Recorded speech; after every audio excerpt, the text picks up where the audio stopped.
他是统治百兽的澳洲霸主，是能猎食大自己3倍的陆地之王。今天大魔王带你阅遍远古洪荒，一览史前岁月，认识这个200万年前的顶级猎食者戴狮。澳洲，此地是更新世存在痕迹存在最多的地方，也是翻开巨兽灭绝的第一页。5万年前有一种捕食者的存在，令见者惊慌失措，闻风丧胆，就连化石的发现都是在一个天坑里。但正是对这个生物的发现，人们认识了更多的冰河时代存在的哺乳动物。主角就是今天的戴狮。尽管名字里有个狮字，但它属于有袋类动物，并非猫科动物。与狮子相比，戴狮的体型要更为苗条，体长只有 1.5 米左右，肩高 0.7 米，体重在100到130千克之间，一些特别大的个体可能会超过150千克。虽然体型无法与熊、狮子和老虎相比，但戴狮却是有史以来最大的有袋类的肉食动物。吃荤的怎么能少得了吃饭的家伙呀？戴狮的牙齿就是送他登上王位的有力武器。无论是生性狡诈的狼，还是力大如牛的熊，嘴中都长着长而锋利的犬齿。然而戴狮嘴中没有犬齿，取而代之的是特化的门齿，像个大钳子一样严丝合缝。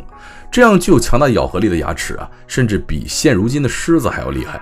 科学家计算，重100公斤的戴狮一咬，甚至可以媲美一头重250公斤的狮子。由此，戴狮也成为了澳洲动物的陆地噩梦。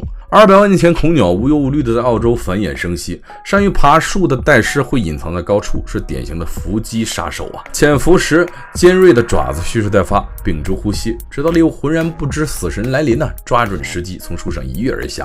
比自己高3倍的恐鸟就被干倒了。为了防止猎物反扑，戴狮对着恐鸟脖子就是一记锁喉。吃饱喝足之后，自然也是休息一番。如此温馨的场面，你很难把戴狮与刚才凶残的捕食者联系到一起。或许这就是动物的两面性吧。而且有袋类的不乏有可爱的存在，最出名的莫过于短尾矮袋鼠了。它们拥有很强的适应性，能高度的融入人类社会，经常出没在露营地甚至是公寓附近。遇到危险时，与这张蒙脸不符的是，短尾矮袋鼠甚至会将幼崽从这个育幼袋里扔了出来，吸引捕食者以便逃命。即便如此，短尾矮袋鼠目前也处于易危状态，就是不知道治愈无数人的蒙脸背后是逆境中的从容，还是绝境中的强颜欢笑。为何这样说呢？从19年9月份开始，一场山火已经燃烧了5个月，其严重程度已经远远超过人们的想象。根据报道，澳大利亚全境被烧毁的森林面积约1120万公顷，而去年震惊世界的亚马逊雨林大火烧毁的森林面积才180万公顷。澳洲动物的生存环境堪忧，原因是澳大利亚遭遇了几十年来最严重的干旱，并在2019年12月遭遇了创世纪的热浪，植被变得异常干燥，为1年1度的丛林火灾季的扩大埋下了伏笔。强风加剧了火星的传播，并将火苗的余烬吹到火源干燥的地区。事实证明，真的可谓是一场山火烧数月，考拉袋鼠差点绝，无辜生灵受牵连，毒瘤落灰化成雪。